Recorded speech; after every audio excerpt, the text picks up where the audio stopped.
Welcome back दोस्तों, मैं अंकित विश्वकर्मा एक बार फिर से आप सभी का आपके अपने YouTube channel DV online study में स्वागत करता हूं। दोस्तों, जैसा कि आप सबको पता है कि सीटेट का एग्ज़ाम बहुत नज़दीक आ चुका है। तो दोस्तों, उसी एग्ज़ाम को ध्यान में रखते हुए आपको बता दूं कि यहाँ पे CDP यानी कि चाइल्ड डेवलपमेंट एंड पेडागोजी यानी कि बाल विकास एवं शिक्षा शास्त्र का आज हम लोग जो पढ़ने वाले हैं दोस्तों, यहाँ पे क्लास 3 पढ़ेंगे। इसके पहले दोस्तों हम लोग 2 क्लास पढ़ चुके हैं, क्लास 1 और 2, और आज जो पढ़ने वाले हैं दोस्तों क्लास 3। दोस्तों, ये जो क्वेश्चन यहाँ पे सॉल्व करवाए जा रहे हैं, पिछले जो 2011 से लेकर के अब 2021 तक में जितने भी पेपर हुए हैं, उन्हीं सारे पेपरों से जो भी ये बाल विकास से क्वेश्चन पूछे गए थे, उन्हीं सारे क्वेश्चनों को यहाँ पे लिया गया है। तो दोस्तों, कहीं ना कहीं आपको बता दूं कि ये सीरीज जो है आने वाले एग्जाम के लिए बेहद ही महत्वपूर्ण साबित होगी। तो दोस्तों, यदि आप भी CDP पे अच्छा स्कोर करना चाहते हो तो आप हमारे इस वीडियो से साथ में हमारी सीरीज से जुड़ना बिल्कुल भूलिएगा, क्योंकि दोस्तों आपको बता दूं कि आने वाले एग्जामों के लिए ये सीरीज हमारी बेहद ही महत्वपूर्ण होगी। तो दोस्तों, आपको बता दूं कि यदि आप हमारे व्हाट्सएप और टेलीग्राम ग्रुप से जुड़ना चाहते हैं और इन सारे क्वेश्चनों का हल सहित PDF प्राप्त करना चाहते हो तो आप लोग हमारे व्हाट्सएप और टेलीग्राम ग्रुप से जुड़ जाइएगा। वीडियो के डिस्क्रिप्शन में हमारे व्हाट्सएप और टेलीग्राम ग्रुप का लिंक मिल जाएगा, जहां से दोस्तों आपको बता दूं कि इन सारे क्वेश्चनों का हल सहित PDF प्रोवाइड कर दिया जाता है। और दोस्तों, यदि आपको ये वीडियो और सीरीज हमारी पसंद आए तो आप हमारी वीडियो को लाइक करिएगा, अपने दोस्तों में ज़्यादा से ज़्यादा शेयर करिएगा। और दोस्तों, यदि आप चैनल पर पहली बार आए हो तो चैनल को सब्सक्राइब कर बेल घंटी जरूर दबा लीजिएगा, क्योंकि दोस्तों आने वाले एग्जामों के लिए ये सीरीज हमारी बेहद ही महत्वपूर्ण साबित होगी। तो चलिए दोस्तों, हम लोग स्टार्ट करते हैं आज का अपना पहला क्वेश्चन। तो पहला क्वेश्चन दोस्तों हमारा ये रहा। तो दोस्तों, यहाँ पे हमारा पहला क्वेश्चन जो दिया गया है, कहा गया कि शिक्षा मनोविज्ञान है।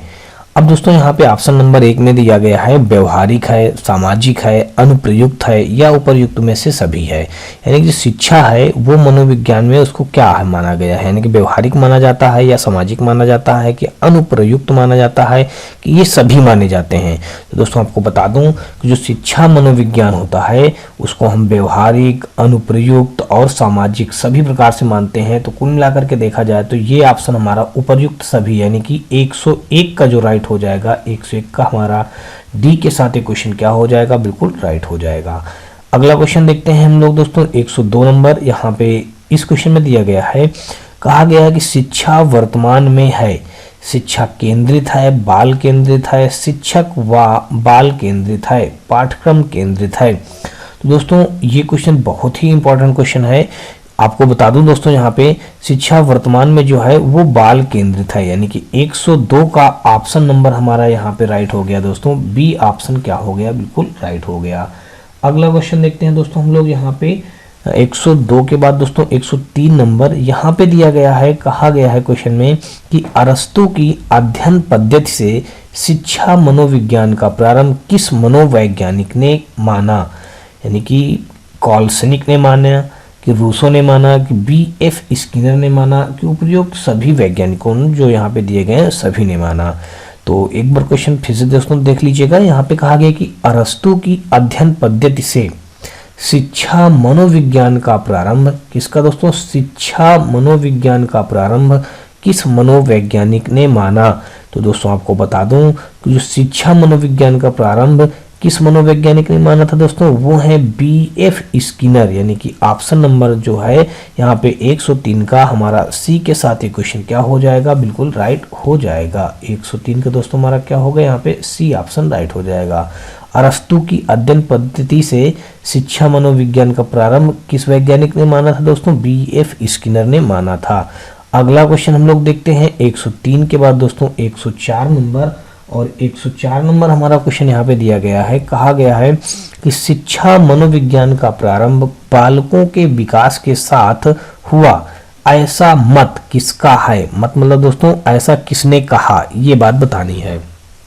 फिर से क्वेश्चन कहा गया कि शिक्षा जो है मनोविज्ञान का प्रारंभ बालकों के विकास के साथ हुआ है, ऐसा किसने कहा है, ये बात बताना है। स्टैनली हॉल ने कहा है, या कॉल्सनिक ने कहा है, या फिर रूसो ने कहा है, या फिर दोस्तों स्किनर ने कहा है।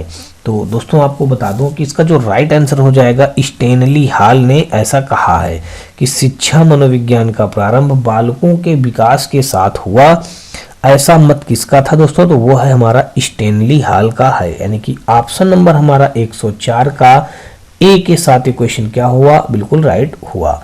अगला क्वेश्चन देखते हैं 104 के बाद दोस्तों हम लोग 105 नंबर, और 105 नंबर क्वेश्चन में हमारा दिया गया है, कहा गया है कि प्रथम शैक्षिक मनोवैज्ञानिक किसे माना जाता है। जो मनोवैज्ञानिक का प्रथम शैक्षिक व्यक्ति था वो दोस्तों कौन है। यहाँ पे 4 ऑप्शन दिए गए हैं दोस्तों, यहाँ पे थॉर्नडाइक को, जॉन डीवी को, वाटसन को, वुंट को। तो फिर से दोस्तों क्वेश्चन समझिएगा ध्यान से, पहले दिया क्या गया है, यहाँ पे कहा गया कि प्रथम शैक्षिक मनोवैज्ञानिक किसे माना जाता है। तो वो दोस्तों वैज्ञानिक हमारे हैं थॉर्नडाइक को माना जाता है, यानी कि ऑप्शन नंबर यहाँ पे देखें तो 105 का हमारा ए के साथ ये क्वेश्चन क्या हो जाएगा, बिल्कुल राइट हो जाएगा। 105 का दोस्तों हमारा ए ऑप्शन क्या हुआ, बिल्कुल राइट हो गया। तो थॉर्नडाइक जो है वो हमारे प्रथम शैक्षिक मनोवैज्ञानिक कहे जाते हैं या माने जाते हैं। दोस्तों यहाँ पे 106 नंबर क्वेश्चन में दिया गया, कहा गया है कि अमेरिका का निवासी कौन नहीं है। दोस्तों यहाँ पे 4 ऑप्शन दिए गए हैं, इन 4 ऑप्शनों में से कोई एक ऐसे वैज्ञानिक होंगे जो वो अमेरिका के निवासी नहीं है। तो पहला ऑप्शन दोस्तों यहाँ पे हमारा दिया गया है जॉन डीवी, फिर जॉन लॉक और वाटसन और विलियम जेम्स। तो दोस्तों आपको बता दूं कि इसमें जो हमारे वैज्ञानिक हैं जो अमेरिका के रहने वाले नहीं हैं वो हैं हमारे जॉन लॉक, जो हैं वो अमेरिका के रहने वाले नहीं हैं। तो यहाँ पे 106 का जो देखा जाए तो बी ऑप्शन क्या हो जाएगा इस क्वेश्चन का, बिल्कुल राइट हो जाएगा। अगला क्वेश्चन देखते हैं 106 के बाद दोस्तों हम लोग 107 नंबर देखते हैं, और 107 नंबर हमारा क्वेश्चन दिया गया है, बालक के व्यवहार का अध्ययन करने के लिए सर्वप्रथम प्रश्नावली विधि का निर्माण किसने किया। फिर से दोस्तों क्वेश्चन समझिएगा, यहाँ पे कहा है कि बालक के व्यवहार का अध्ययन करने के लिए, बालक के व्यवहार का अध्ययन करने के लिए सर्वप्रथम प्रश्नावली विधि का निर्माण किसने किया था। तो विलियम मैकडूगल ने किया था, बीएफ स्किनर ने किया था, कि स्टैनली हॉल ने किया था, कि वुडवर्थ ने किया था। बालक के व्यवहार का अध्ययन करने के लिए सर्वप्रथम प्रश्नावली एक विधि होती है दोस्तों, उसका निर्माण कौन से वैज्ञानिक ने किए थे, ये बात हमको बतानी है। तो यहाँ पे William McDougall, BF Skinner, Stanley hall और वुडवर्थ। दोस्तों आपको बता दूं कि स्टैनली हॉल जो है वो हमारे बालक के व्यवहार के अध्ययन करने के लिए सर्वप्रथम प्रश्नावली विधि का निर्माण किया था, यानी कि 107 नंबर का देखा जाए तो सी के साथ ये क्वेश्चन क्या हो जाएगा हमारा, बिल्कुल राइट हो जाएगा। अगला क्वेश्चन देखते हैं 107 के बाद दोस्तों 108 नंबर, और यहाँ पे कहा गया कि शिक्षा मनोविज्ञान के द्वारा शिक्षक क्या करता है। दोस्तों शिक्षा मनोविज्ञान के द्वारा शिक्षक क्या करता है, कक्ष में अनुशासन स्थापित करता है, बालकों की वैयक्तिक विभिन्नताओं का ज्ञान प्राप्त करता है, उचित शिक्षण विधियों का चयन करता है, उपर्युक्त सभी करता है। तो दोस्तों यहाँ पे आपको मैं बता दूं कि जो शिक्षा मनोविज्ञान के द्वारा जो होता है, शिक्षक क्या क्या करता है, कक्ष के अनुशासन स्थापित करता है, ये बात सत्य है दोस्तों। बालकों की वैयक्तिक विभिन्नताओं का ज्ञान प्राप्त करता है, ये भी बात दोस्तों सही है। वैयक्तिक विभिन्नताओं का ज्ञान प्राप्त करना दोस्तों क्या हुआ कि बच्चों के दिमाग में क्या चल रहा है ये चीज का भांप लेना ही शिक्षक की गुणवत्ता होती है, यानी शिक्षा के बारे में बताया गया है। फिर कहा गया कि उचित शिक्षण विधियों का चयन करना, ये भी एक शिक्षक के द्वारा ही होता है। तो देखा जाए दोस्तों तो तीनों ऑप्शन जो हमारे हैं वो एक शिक्षा मनोविज्ञान के द्वारा शिक्षक के लिए ये इंपॉर्टेंट होती हैं। तो कहीं ना कहीं देखा जाए तो 108 नंबर का हमारा डी हमारा ज्यादा पॉजिटिव समझ में आ रहा है, इसलिए दोस्तों हमारे 108 का डी के साथ ये क्वेश्चन क्या हो जाएगा, बिल्कुल राइट हो जाएगा। अगला क्वेश्चन देखते हैं 108 के बाद दोस्तों हम 109 नंबर, और 109 नंबर क्वेश्चन पे दिया गया है, कहा गया है कि शिक्षा मनोविज्ञान की वह शाखा है जो सीखने व सिखाने की प्रक्रिया से संबंधित है। यह परिभाषा किसने दी, स्किनर ने दी, पेस्टोलॉजी ने दी, क्रो ने दिया, वाटसन ने दिया। फिर दोस्तों आपको बता दूं कि यहाँ पे जो कहा गया कि शिक्षा मनोविज्ञान यानी मनोविज्ञान की वह शाखा है जो सीखने व सिखाने की प्रक्रिया से संबंधित है, यह परिभाषा किसने दिया। तो दोस्तों यहाँ पे जो हमारे 4 ऑप्शन दिए गए हैं तो स्किनर, पेस्टोलॉजी, क्रो और वाटसन, तो ये परिभाषा दोस्तों हमारे स्किनर ने दिया था, यानी कि 109 का देखा जाए तो ए के साथ ये क्वेश्चन क्या हो जाएगा, बिल्कुल राइट हो जाएगा। तो शिक्षा जो है दोस्तों मनोविज्ञान की भाषा का जो सीखने और सिखाने से संबंधित होते हैं, यह परिभाषा स्किनर ने दिया था। तो ऑप्शन नंबर हमारा यहाँ पे 109 का ए के साथ ये क्वेश्चन क्या हो जाएगा, बिल्कुल राइट हो जाएगा।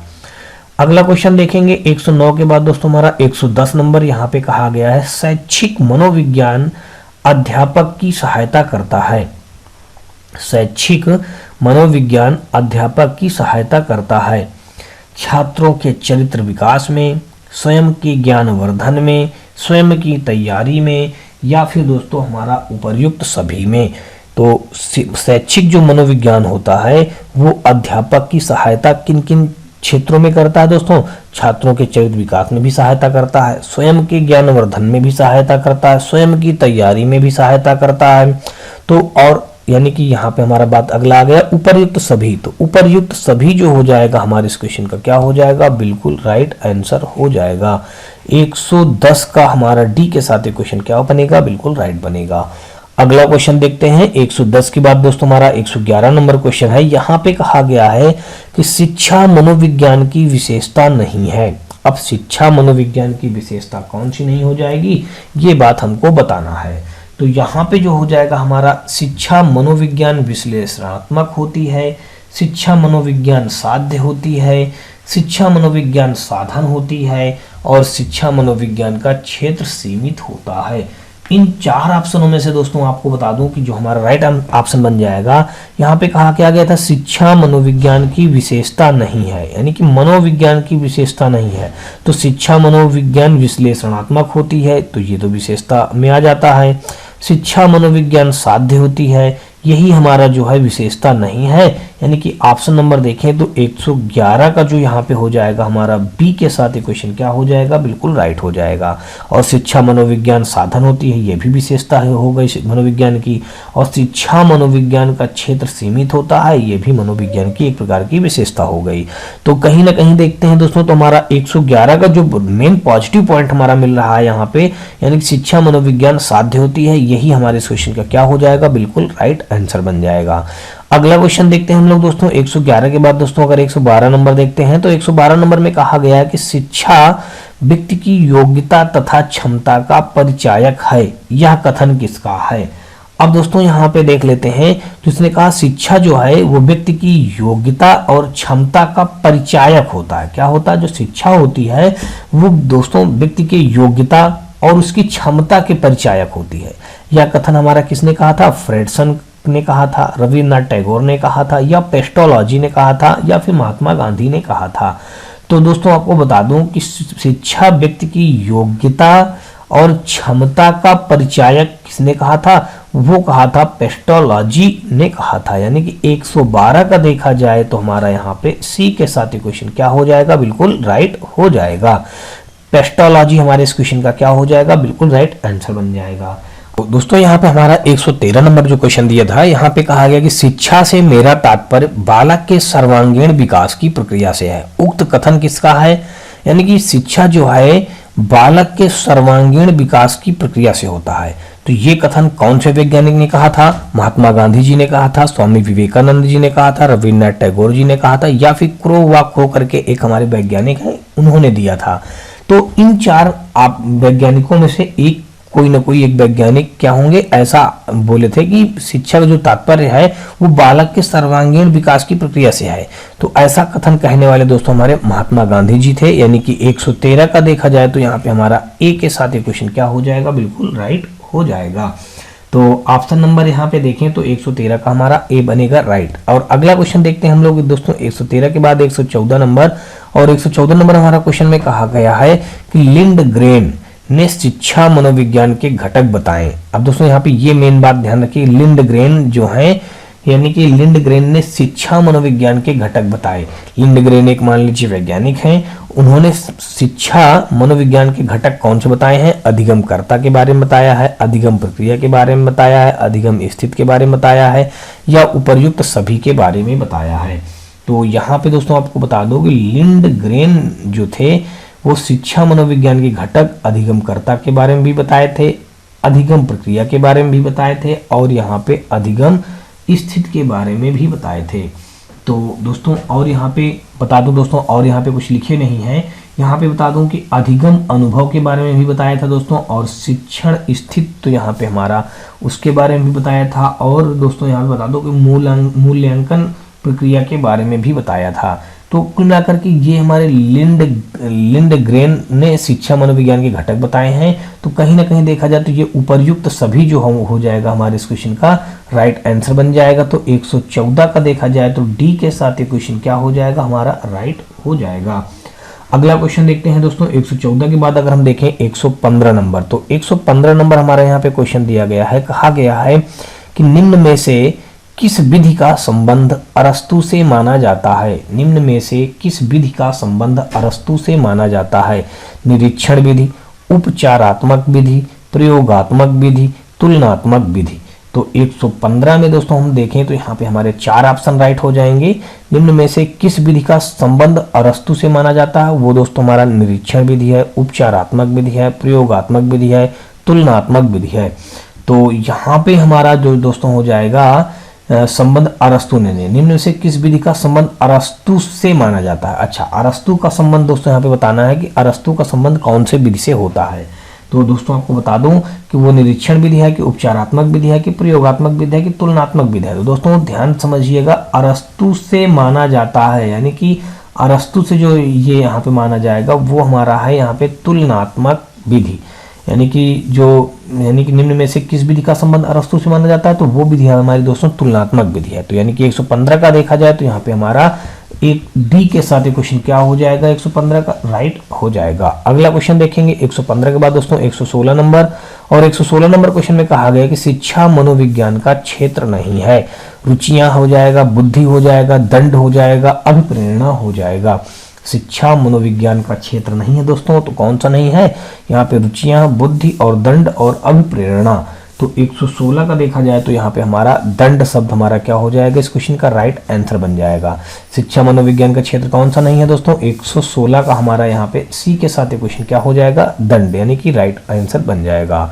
अगला क्वेश्चन देखते हैं दोस्तों 116 के बाद दोस्तों हमारा 117 नंबर, और 117 नंबर हमारा क्वेश्चन दिया गया है कि शिक्षा मनोविज्ञान का उद्देश्य नहीं है उचित पाठ्यक्रम का निर्माण करना, तथ्यों का संग्रहण करना, शिक्षा के सिद्धांतों की खोज नहीं करना, शिक्षण विधियों में सुधार करना। कहा कि शिक्षा मनोविज्ञान का उद्देश्य नहीं है। इन 4 ऑप्शनों में से जो शिक्षा मनोविज्ञान का उद्देश्य है दोस्तों, वो एक उद्देश्य यहाँ पे नहीं है। तो वो उद्देश्य हमारा कौन सा हो जाएगा, यहाँ पे देख लीजिए साफ साफ लिखा है कि शिक्षा के सिद्धांतों की खोज नहीं करना, बल्कि शिक्षा के सिद्धांतों की खोज तो हमेशा बनी रहती है। तो इसने कहा नहीं करना, तो यही हमारे इस क्वेश्चन का क्या हो जाएगा, राइट आंसर हो जाएगा। इसने कहा भी है निगेटिव, कहा शिक्षा मनोविज्ञान का उद्देश्य नहीं है, यहाँ पे निगेटिविटी फैला दिया, और यहाँ भी क्वेश्चन में दिया, प्रश्न में भी निगेटिविटी दिया है, और ऑप्शनों में भी एक निगेटिविटी वाला ऑप्शन हमको मिल गया, शिक्षा के सिद्धांतों की खोज नहीं करना चाहिए। तो कुल मिला के देखें तो 117 का हमारा डी के साथ क्वेश्चन क्या हो जाएगा, बिल्कुल राइट, डी नहीं दोस्तों हमारा सी है, तो सी के साथ क्वेश्चन क्या हो जाएगा, बिल्कुल राइट हो जाएगा।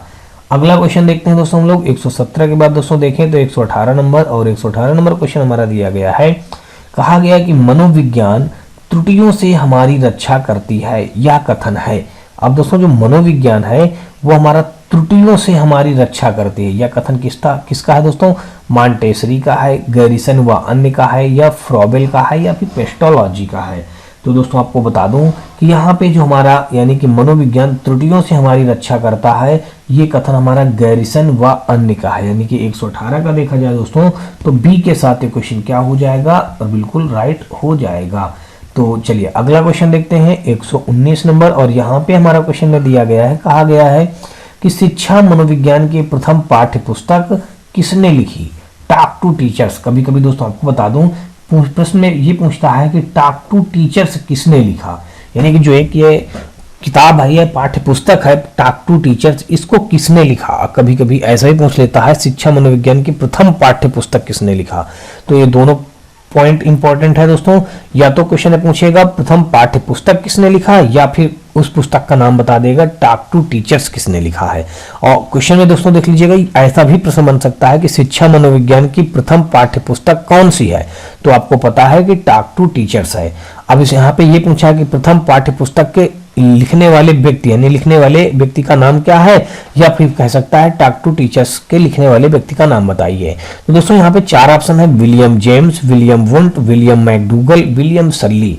तो दोस्तों यहाँ पे आपको बता दूं कि यहाँ पे जो हमारा राइट आंसर बन जाएगा हमारा विलियम जेम्स, हमारे इस क्वेश्चन का क्या हो जाएगा, बिल्कुल राइट आंसर हो जाएगा। यानी कि ऑप्शन नंबर हमारा जो टॉक टू टीचर्स लिखे हैं वो विलियम जेम्स ने लिखा है। 119 का देखें तो ए के साथ क्वेश्चन क्या हो जाएगा, बिल्कुल राइट हो जाएगा। अगला क्वेश्चन देखते हैं दोस्तों हम लोग 119 के बाद दोस्तों 120 नंबर, और 120 नंबर क्वेश्चन में हमारा दिया गया है, कहा गया है कि शिक्षा मनोविज्ञान शिक्षा का विज्ञान है। यह परिभाषा किसने दी? प्रोट्रा ने दिया था, सारे व टेलफोर्ड ने दिया था, प्रोफेसर पील ने दिया था। ये प्रो मतलब होता है दोस्तों प्रोफेसर ट्रा ने दिया था, या सारे व टेलफोर्ड ने दिया था, प्रोफेसर पील ने दिया था, वाटसन ने दिया था। किस चीज का? शिक्षा मनोविज्ञान शिक्षा का विज्ञान है। शिक्षा मनोविज्ञान जो है वो शिक्षा का विज्ञान है कहा है। ऐसा किसने कहा था दोस्तों? तो वो बता दें दोस्तों कि प्रोफेसर ट्रा ने नहीं कहा था, ना सारे टेलफोर्ड ने कहा था दोस्तों, तो प्रोफेसर पील ने कहा था। तो 120 का अगर हम देखें तो यहाँ पे सी के साथ क्वेश्चन क्या हो जाएगा, बिल्कुल राइट हो जाएगा। अगला क्वेश्चन देखते हैं दोस्तों 120 के बाद दोस्तों हम 121 नंबर। तो 121 नंबर क्वेश्चन में हमारा कहा गया है कि किसी कार्य को करने का ढंग या तरीका कहलाता है, विधि कहलाता है, पद्धति कहलाता है, प्रस्तावना कहलाता है, या फिर ए व बी दोनों, यानी कि विधि और पद्धति दोनों। तो दोस्तों आपको बता दूं कि यहाँ पे जो हमारा राइट आंसर बन जाएगा कि किसी कार्य को करने का तरीका या फिर ढंग क्या कहलाता है दोस्तों, विधि भी कहलाता है और पद्धति भी कहलाता है। तो कुल मिलाकर देखें तो ये डी ऑप्शन हमारा इस क्वेश्चन का क्या हो जाएगा, बिल्कुल राइट आंसर बन जाएगा। तो 121 का दोस्तों हम देखें तो डी के साथ क्वेश्चन क्या होगा, बिल्कुल राइट हो जाएगा। अगला देखते हैं 122 नंबर, और 122 नंबर हमारा यहाँ पे क्वेश्चन में दिया गया है, कहा गया है कि वस्तुनिष्ठ विधि नहीं है। अब इसमें से वस्तुनिष्ठ विधि कौन सी नहीं है दोस्तों? प्रश्नावली विधि नहीं है, आत्मनिरीक्षण विधि नहीं है, साक्षात्कार विधि नहीं है, जीवन इतिहास विधि नहीं है। तो वस्तुनिष्ठ विधि दोस्तों जो नहीं है वो हमारा कौन सा हो जाएगा दोस्तों? यहाँ पे हमारा आत्मनिरीक्षण विधि जो होती है वो वस्तुनिष्ठ विधि नहीं होती है। बाकी तो ये जो सब होते हैं ये सारी वस्तुनिष्ठ विधि होती हैं। प्रश्नावली विधि को भी वस्तुनिष्ठ विधि कहा जाता है, साक्षात्कार विधि को भी वस्तुनिष्ठ विधि कहा जाता है, जीवन इतिहास विधि को भी वस्तुनिष्ठ विधि कहा जाता है। लेकिन जो आत्मनिरीक्षण विधि होती है उसको वस्तुनिष्ठ विधि नहीं कहा जाता है। तो इसमें यही पूछा कि वस्तुनिष्ठ विधि नहीं कहा जाता है, किसको नहीं कहा जाता है? तो वो है आत्मनिरीक्षण विधि को नहीं कहा जाता। बाकी इन प्रश्नावली, साक्षात्कार और जीवन को वस्तुनिष्ठ विधि भी कहा जाता है। कभी कभी क्वेश्चन में पूछ लेगा कि वस्तुनिष्ठ विधि किसको कहा जाता है, तो उसमें से ऑप्शन दे देगा। तो दोस्तों आप लोग समझ लीजिएगा, प्रश्नावली विधि को भी वस्तुनिष्ठ कहा जाता है, साक्षात्कार विधि को भी वस्तुनिष्ठ कहा जाता है, और जीवन इतिहास विधि को भी वस्तुनिष्ठ विधि कहा जाता है। और वस्तुनिष्ठ विधि किसको नहीं कहा जाता है? तो वो है हमारा आत्मनिरीक्षण विधि को वस्तुनिष्ठ विधि नहीं कहा जाता है। तो 122 का देखें तो यहाँ पे हमारा बी के साथ क्वेश्चन क्या हो जाएगा, बिल्कुल राइट हो जाएगा। अगला क्वेश्चन देखते हैं दोस्तों 122 के बाद दोस्तों हमारा 123 नंबर, और 123 नंबर हमारा क्वेश्चन यहाँ पे दिया गया, आत्मनिरीक्षण विधि क्या है। अब दोस्तों यहाँ पे आत्मनिरीक्षण है कौन सा है, आत्मनिरीक्षण विधि कौन सी है, ये बात हमको बतानी है। मनोवैज्ञानिक विधि को आत्मनिरीक्षण विधि कहते हैं, कि परंपरागत विधि को आत्मनिरीक्षण विधि कहते हैं, कि मनोवैज्ञानिक को आत्मनिरीक्षण विधि कहते हैं, या फिर दोस्तों ए और बी दोनों को कहते हैं, यानी कि ए मनोवैज्ञानिक और बी हमारा परंपरागत को कहते हैं। तो दोस्तों यहाँ पे आपको बता दूं कि आत्मनिरीक्षण विधि जो हमारा ए यानी कि इसको भी कहते हैं और इसको भी कहते हैं। तो कुल मिलाकर देखें तो डी ऑप्शन हमारा क्या हो जाएगा, 123 का डी के साथ इक्वेशन क्या हो जाएगा, बिल्कुल राइट हो जाएगा। यानी कि मनोवैज्ञानिक को भी कहा जाता है, परंपरागत को भी कहा जाता है, कौन सा, आत्मनिरीक्षण विधि। तो चलिए अगला क्वेश्चन देखते हैं हम लोग यहाँ पे 124 नंबर, और 124 नंबर क्वेश्चन में हमारा दिया गया है, कहा गया है कि आत्मनिरीक्षण विधि से किसका संबंध है। जॉन लॉक का है, जॉन डीवी का है, जॉन एडम्स का है, वाटसन का है। तो आत्मनिरीक्षण विधि से किसका संबंध है, तो चार ऑप्शन है, John Locke, John Dewey, John Adams, Watson. तो 124 का देखा जाए तो हमारा दोस्तों यहाँ पे जॉन लॉक जो हो जाएगा हमारा, वो आत्मनिरीक्षण विधि से संबंध है। किनका, जॉन लॉक का संबंध है। यानी कि 124 का एक के साथ ये क्वेश्चन हमारा क्या हो जाएगा, बिल्कुल राइट हो जाएगा। अगला देखेंगे 125 नंबर क्वेश्चन। 125वां क्वेश्चन में कहा गया कि आत्मनिष्ठ विधि है। अब दोस्तों आत्मनिष्ठ विधि को और दूसरे नाम से क्या जानते हैं, उपचारात्मक विधि के नाम से जानते हैं, कि प्रयोगात्मक विधि के नाम से जानते हैं, कि गाथा वर्णन विधि नाम से जानते हैं, कि मनोभौतिकी विधि से जानते हैं। तो दोस्तों आपको बता दूं कि आत्मनिष्ठ विधि को, ये जो आत्मनिष्ठ विधि है, इसका दूसरे नाम से हम लोग जानते हैं गाथा वर्णन विधि नाम से जानते हैं। तो 125 का देखा जाए दोस्तों तो हमारा सी के साथ क्वेश्चन क्या हो जाएगा, बिल्कुल राइट हो जाएगा। अगला क्वेश्चन देखेंगे 125 के बाद दोस्तों 126 नंबर, और 126 नंबर हमारा क्वेश्चन में दिया गया है, कहा गया है कि किस विधि को अंतरानुभवों की संचय विधि कहते हैं। किस विधि को अंतरानुभवों की संचय विधि कहते हैं। ए ऑप्शन दिया गया है गाथा वर्णन विधि, साक्षात्कार विधि, सांख्यिकी विधि, समाजमिति विधि। तो यहाँ पे 126 का जो है दोस्तों यहाँ पे क्वेश्चन क्या हो जाएगा हमारा राइट दोस्तों, यानी कि कहा गया किस विधि को अंतरानुभवों की संचय विधि कहते हैं। तो दोस्तों ये हमारा ऑप्शन यहाँ पे राइट हो जाएगा गाथा वर्णन विधि, यानी कि 126 का देखा जाए तो ए के साथ क्वेश्चन क्या हो जाएगा, बिल्कुल राइट हो जाएगा। गाथा वर्णन विधि हमारा जो है अंतरानुभवों की संचय विधि कहते हैं। तो ठीक है दोस्तों, 126 का यहाँ पे हमारा ए के साथ क्वेश्चन क्या हो गया, बिल्कुल राइट हो गया। अगला देखेंगे 127 नंबर, और 127 नंबर में कहा गया है कि प्रश्नावली विधि का आदि जनक डॉट डॉट करके माना जाता है। यानी कि कुल मिलाकर इसके प्रश्न का कहने का मतलब यह हुआ है कि प्रश्नावली विधि के जनक कौन है, यानी कि ये जो विधि है प्रश्नावली विधि, इसके जनक यानी कि इसको बनाने वाले व्यक्ति, प्रश्नावली विधि जिन्होंने प्रतिपादित किया है यानी जिन्होंने इसको बनाया है, उस वैज्ञानिक का नाम क्या है, आर.एस. Woodworth, SR. वुडवर्थ, या सुकरात, या फिर दोस्तों प्लेटो। तो दोस्तों आपको बता दूं कि यहाँ पे जो 127 हमारा प्रश्नावली विधि है, तो प्रश्नावली विधि को देने वाले हमारे जो वैज्ञानिक हैं वो हैं सुकरात हैं, यानी कि 127 का हमारा सी के साथ ये क्वेश्चन क्या हो जाएगा, बिल्कुल राइट हो जाएगा। अगला क्वेश्चन देखते हैं 128 नंबर, और 128 नंबर में क्वेश्चन में कहा गया है कि उत्पत्ति मूलक विधि है। दोस्तों जो उत्पत्ति मूलक विधि है वो कौन सी है, साक्षात्कार विधि है, परीक्षण विधि है, प्रयोगात्मक विधि है, जेनेटिक विधि है। तो उत्पत्ति मूलक विधि दोस्तों यहाँ पे पूछा गया है, ये प्रश्न में दिया है उत्पत्ति मूलक विधि इनमें से कौन सी है, साक्षात्कार विधि है, परीक्षण विधि है, प्रयोगात्मक विधि है, जेनेटिक विधि है। तो 128 का देखा जाए दोस्तों हमारा डी के साथ क्वेश्चन क्या हो जाएगा, बिल्कुल राइट हो जाएगा।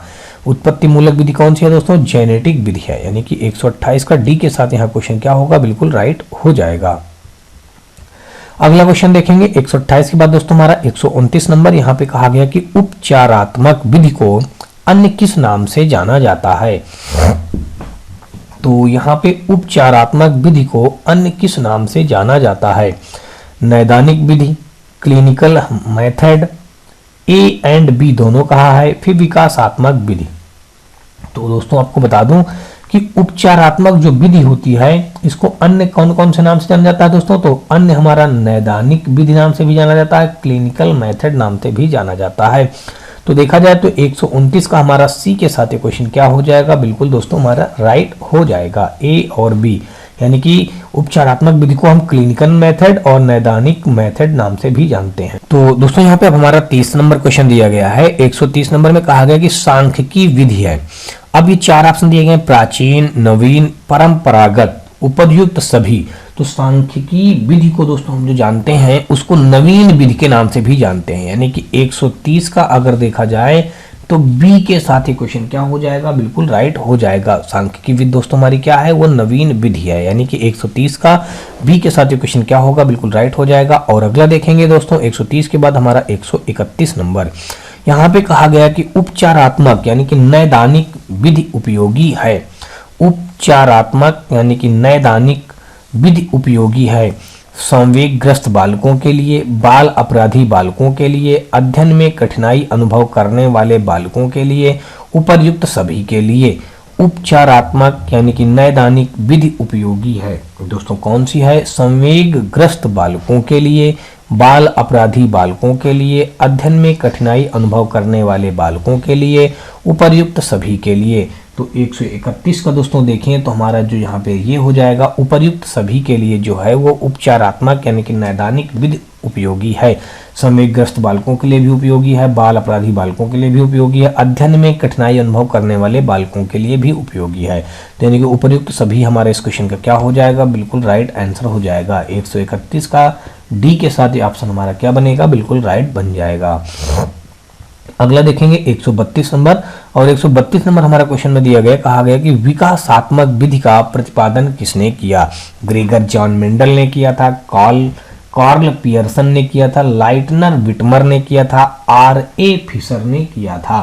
तो दोस्तों आपको बता दूं कि विकासात्मक विधि का प्रतिपादन करने वाले वैज्ञानिक हमारे हैं ग्रेगर जॉन मेंडल जो हैं, इन्होंने ही विकास के बारे में आगे वर्णन किया, यानी कि विकासात्मक विधि का वर्णन किया। तो ये 132 का देखा जाए तो हमारा यहाँ पे ए ऑप्शन के साथ यहाँ पे क्वेश्चन क्या हो जाएगा? बिल्कुल राइट हो जाएगा। तो दोस्तों यहाँ पे हमारा 133 नंबर जो क्वेश्चन दिया गया, कहा गया कि विकासात्मक या उत्पत्ति मूलक विधि द्वारा अध्ययन किया जाता है बाल्यावस्था का, किशोरावस्था का, गर्भावस्था का, उपर्युक्त सभी। तो दोस्तों आपको बता दो कि विकासात्मक विधि का जो अध्ययन किया जाता है वो बाल्यावस्था में भी किया जाता है, किशोरावस्था में भी किया जाता है, गर्भावस्था में भी किया जाता है। तो यहाँ पे जो इसका राइट आंसर बन जाएगा हमारा उपर्युक्त सभी, यानी कि 133 का देखा जाए तो हमारा डी के साथ क्वेश्चन क्या हो जाएगा? बिल्कुल राइट हो जाएगा। अगला क्वेश्चन देखते हैं दोस्तों 133 के बाद दोस्तों हमारा 134 नंबर हमारा क्वेश्चन यहाँ पे दिया गया है, कहा गया है कि अरस्तु का संबंध किस विधि से है? अरस्तु का संबंध किस विधि से है? तुलनात्मक विधि से है, मनोदैहिक विधि से है, परीक्षण विधि से है, या फिर रेटिंग विधि से है? अरस्तु का संबंध किस विधि से है?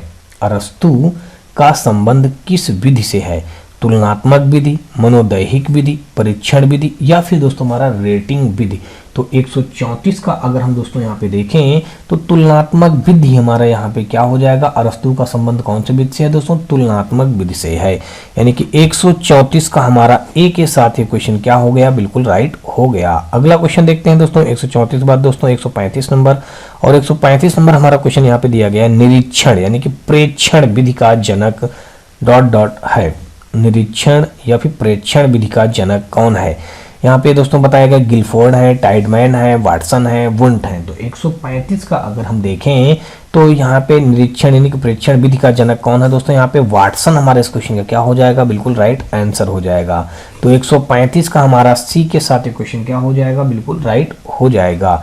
135 के बाद दोस्तों अगर हम 136 नंबर देखें तो 136 नंबर क्वेश्चन में कहा गया कि प्रयोगात्मक विधि के प्रवर्तक कौन है? दोस्तों यहाँ पे देख लीजिए विधि कौन सी बताई गई है, यहाँ पे प्रयोगात्मक विधि के प्रवर्तक कौन है दोस्तों? तो यहाँ पे 4 ऑप्शन दिए गए हैं, William James, William won't, Moreno और टाइडमैन। तो दोस्तों आपको बता दूं कि यहाँ पे जो हमारा हो जाएगा विलियम वुंट जो है वो प्रयोगात्मक विधि के प्रवर्तक हैं। विलियम वुंट कौन है दोस्तों? प्रयोगात्मक विधि के प्रवर्तक हैं। जहां पे प्रयोग की बात आ जाएगा दोस्तों यहाँ पे ध्यान रखिएगा वुंट शब्द, प्रयोग वुंट। तो अगला क्वेश्चन देखते हैं हम दोस्तों यहाँ पे 137 नंबर, और 137 नंबर क्वेश्चन पे पूछा गया है कि प्रयोगात्मक विधि प्रारंभ होती है समाधान से, कारण से, बुद्धि से, समस्या से। तो प्रयोगात्मक विधि का जो प्रारंभ होता है दोस्तों वो बता दूं ये कब होता है? समस्या जब होगी तभी तो हम प्रयोग करके कोई ना कोई चीज देखेंगे। तो 137 का हमारा हो जाएगा यहाँ पे डी के साथ क्वेश्चन क्या होगा? बिल्कुल राइट हो जाएगा। प्रयोगात्मक विधि दोस्तों किससे प्रारंभ होती है? समस्या से प्रयोगात्मक विधि का प्रारंभ होता है। अगला देखें 138 नंबर, और 138 नंबर क्वेश्चन में कहा गया कि मध्यवर्ती चर कहलाते हैं, स्वतंत्र चर कहलाते हैं, आश्रित चर, जैविक चर, उपर्युक्त सभी। मध्यवर्ती चर कहलाते हैं स्वतंत्र चर, आश्रित चर, जैविक चर, उपर्युक्त सभी। तो दोस्तों आपको बता दूं कि यहाँ पे जो हमारा हो जाएगा 138 का, यानी कि मध्यवर्ती चर कहलाते हैं वो हमारे जैविक चर कहलाते हैं। 138 का यहाँ पे हमारा सी के साथ ये ऑप्शन क्या हो जाएगा? बिल्कुल राइट हो जाएगा। अगला देखेंगे 138 के बाद दोस्तों हमारा 139 नंबर, और 139 नंबर में कहा गया कि जीवन वृत्त यानी कि जीवन इतिहास व्यक्ति वृत्त विधि के जनक कौन है? जीवन वृत्त विधि के जनक कौन है? मोरेनो है, टाइडमैन है, वुडवर्थ है, एडलर हैं। तो दोस्तों 139 का जो हमारा हो जाएगा यहाँ पे टाइडमैन जो हो जाएगा हमारा इस क्वेश्चन का राइट आंसर बन जाएगा। जीवन वृत्त यानी विधि के जनक कौन है दोस्तों? टाइडमैन, यानी कि ऑप्शन नंबर देखें तो 139 का हमारा यहाँ पे बी के साथ ये क्वेश्चन क्या हो जाएगा? बिल्कुल राइट हो जाएगा। अगला क्वेश्चन देखेंगे 139 के बाद दोस्तों 140 नंबर, और 140 नंबर क्वेश्चन में कहा गया है कि किस विधि को प्रोफेसर बर्गेस ने सामाजिक सूक्ष्मदर्शी यंत्र का नाम दिया? प्रश्नावली विधि का नाम दिया था, कि जीवन वृत्त का नाम दिया, कि साक्षात्कार को नाम दिया, या फिर दोस्तों हमारा परीक्षण का नाम दिया? तो दोस्तों आपको बता दो कि किस विधि को प्रोफेसर बर्गेस ने सामाजिक सूक्ष्मदर्शी यंत्र का नाम दिया था, वो दोस्तों हमारे जीवन वृत्त हैं। यानी कि ऑप्शन नंबर देखें तो 140 का बी के साथ ये क्वेश्चन क्या हो जाएगा, बिल्कुल राइट हो जाएगा। अगला क्वेश्चन देखेंगे दोस्तों 140 के बाद दोस्तों 141 नंबर, यहाँ पे हमारा कहा गया कि नैदानिक विधि का जनक कौन है। अभी दोस्तों आप लोग पीछे पढ़ चुके हैं, नैदानिक विधि का जनक कौन है। यहाँ पे 4 ऑप्शन है, लाइटनर विटमर, मैंडल, मोरेनो और वुडवर्थ। तो दोस्तों अभी नैदानिक विधि का जनक कौन है दोस्तों, यहाँ पे बता दूं आपको, लाइटनर विटमर। यानी कि 141 का देखा जाए तो यहाँ पे हमारा ए के साथ क्वेश्चन क्या हो जाएगा, बिल्कुल राइट हो जाएगा। तो चलिए अगला क्वेश्चन देखते हैं दोस्तों, हमारा यहाँ पे जो दिया गया है 141 के बाद दोस्तों 142 नंबर, और यहाँ पे 142 नंबर क्वेश्चन पे कहा गया है कि समाज मित विधि, ये विधि का नाम कौन सा बता दिया गया दोस्तों, इस बार समाज के बारे में बताया गया। समाज मित विधि नॉमिनेटिंग मेथड के जनक कौन है। अब दोस्तों एक बात आप समझिएगा, यहाँ पे समाज मिति विधि नाम बता दे तब भी वही बात है, और नॉमिनेटिंग मेथड विधि बता दे तब भी वही बात है। यानी कि नॉमिनेटिंग और समाज मिति ये दोनों एक ही है। कह रहा इनके जनक कौन है, ये हमको बात बतानी है। तो इनके जनक पूछा गया दोस्तों, तो जनक यहाँ पे वुडवर्थ है, फ्रोबेल है, जे.एल. मोरेनो है, टाइडमैन है। तो 142 से दोस्तों आपको जो बता दूं मैं, यहाँ पे जो इनके जनक हो जाएंगे नॉमिनेटिंग के और समाजमिति के, वो हो जाएंगे जे.एल. मोरेनो। यानी कि ऑप्शन नंबर देखा जाए तो 142 का हमारा सी के साथ क्वेश्चन क्या हो जाएगा, बिल्कुल राइट हो जाएगा। अगला क्वेश्चन देखते हैं दोस्तों 142 के बाद अगर हम देखें तो 143 नंबर जो हमारा यहाँ पे दिया गया है, 143 में कहा गया है कि समाजमिति विधि का आधार है। अब दोस्तों यहाँ पे आपको समझ में आ ही गया होगा, क्वेश्चन इसे बताने की जरूरत ही नहीं। यहाँ पे पूछा गया कि समाज मिति विधि, यानी कि जो समाज मिति विधि है उसका मेन आधार क्या है। समाज मिति विधि यानी समाज से रिलेटेड है, तो यहाँ पे विद्यालय से, परिवार से, समाज से, ऊपर सभी से। तो समाज मिति विधि दोस्तों हमारा क्या हो जाएगा, समाज से रिलेटेड है। इसलिए दोस्तों इस क्वेश्चन का क्या, यानी 143 का सी के साथ क्वेश्चन क्या हो जाएगा, बिल्कुल राइट हो जाएगा। अगला क्वेश्चन देखते हैं हम लोग दोस्तों 143 के बाद दोस्तों 144 नंबर, और 144 नंबर क्वेश्चन में कहा गया कि शिक्षा के व्यक्तिगत एवं सामाजिक उद्देश्यों के समन्वय पर किसने बहुत अधिक बल दिया। महात्मा गांधी थे, या फिर रूसो थे, या फिर दोस्तों हमारे विवेकानंद जी थे, या फिर हमारे डीवी थे, जॉन डीवी इनका पूरा नाम है। तो 144 का देखें दोस्तों तो हमारा यहाँ पे कौन सा राइट हो जाएगा, यहाँ पे डीवी हमारा जॉन डीवी इस क्वेश्चन का क्या हो जाएगा, बिल्कुल राइट आंसर बन जाएगा। अब दोस्तों आपको मैं थोड़ा सा इसके बारे में बता देता हूँ। कहा गया है कि शिक्षा के व्यक्तिगत एवं सामाजिक उद्देश्यों के समन्वय पर किसने बहुत अधिक बल दिया था, तो वो महात्मा गांधी जी ने इतना बल नहीं दिया था, न तो रूसो ने दिया था, न तो विवेकानंद जी ने दिया था। यानी कि सबसे ज्यादा जो बल दिया था, यानी कि प्रयास किया था, वो है जॉन डीवी। यानी कि ऑप्शन नंबर हमारा यहाँ पे 144 का डी के साथ क्वेश्चन क्या हो जाएगा, बिल्कुल राइट बन जाएगा। अगला क्वेश्चन अगर देखेंगे 144 के बाद दोस्तों 145 नंबर, तो 145 नंबर हमारा क्वेश्चन में कहा गया कि शिक्षा व्यक्ति का पूर्ण विकास है। शिक्षा व्यक्ति का पूर्ण विकास है किसने कहा था, अरस्तु ने कहा था, कमेनियस ने कहा था, रेमंड ने कहा था, टीपी नन ने कहा था। तो दोस्तों शिक्षा जो है व्यक्ति का पूर्ण विकास है, शिक्षा जो है व्यक्ति का पूर्ण विकास है, ऐसा किसने कहा था दोस्तों, तो वो है हमारे टीपी नन जी हैं, जो जिन्होंने ऐसा कहा था कि शिक्षा जो है व्यक्ति का पूर्ण विकास है, यानी कि शिक्षा से ही व्यक्ति का पूर्ण विकास होता है, अन्यथा नहीं होता है। तो ऐसा कहने वाले व्यक्ति हमारे टीपी नन है। यानी कि 145 का देखा जाए तो डी के साथ क्वेश्चन क्या हो जाएगा, बिल्कुल राइट हो जाएगा। अगला क्वेश्चन देखते हैं दोस्तों हम लोग 145 के बाद 146 नंबर। 146 नंबर हमारा क्वेश्चन यहाँ पे दिया गया है।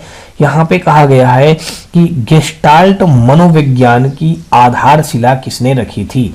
गेस्टाल्ट जो है, कहा गया गेस्टाल्ट मनोविज्ञान की आधारशिला किसने रखी थी, तो दोस्तों फ्रांज ब्रेंटानो ने रखा था, मैक्स वर्थीमर ने रखा था, एडगर रूबिन ने रखा था, या कुर्ट लेविन ने रखा था।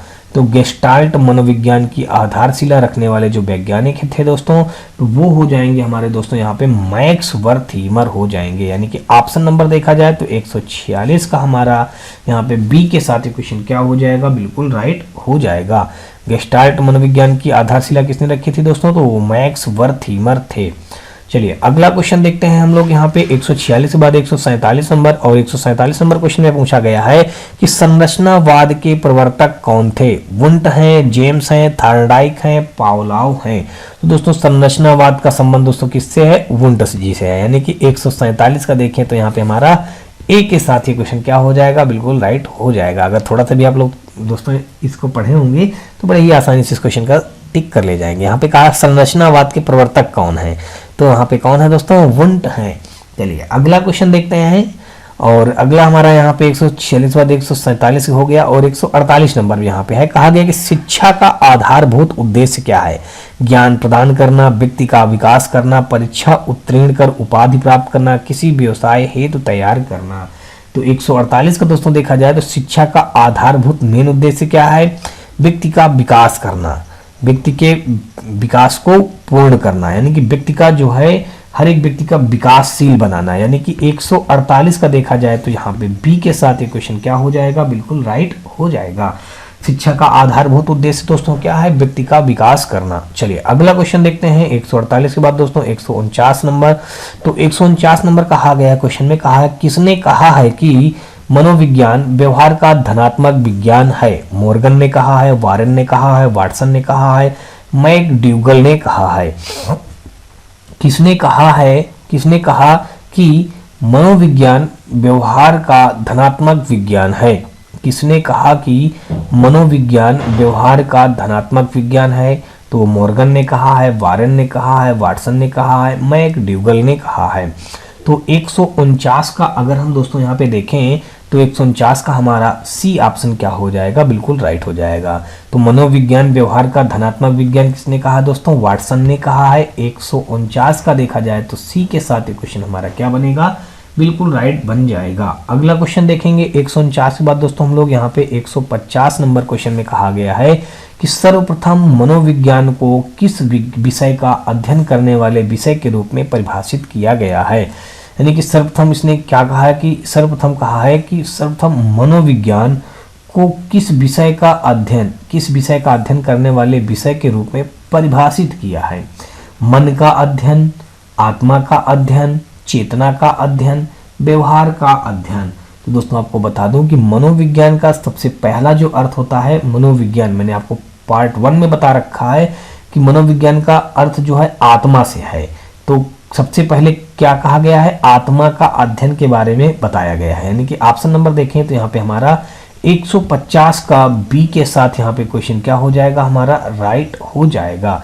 150 का दोस्तों क्या होगा, बी, यानी कि आत्मा का अध्ययन। मनोविज्ञान को किस विषय का अध्ययन करने वाले विषय के रूप में परिभाषित किया जाता है दोस्तों, सबसे पहले आत्मा का अध्ययन के बारे में कहा जाता है। चलिए अगला क्वेश्चन देखते हैं दोस्तों हम लोग यहाँ पे 151 नंबर क्वेश्चन, और 151 नंबर क्वेश्चन में कहा गया है कि मनोविज्ञान ने सर्वप्रथम अपनी आत्मा का परित्याग किया, फिर अपने मन का और फिर अपनी चेतना का, अभी वह एक प्रकार के व्यवहार को संजोए है या कथन है।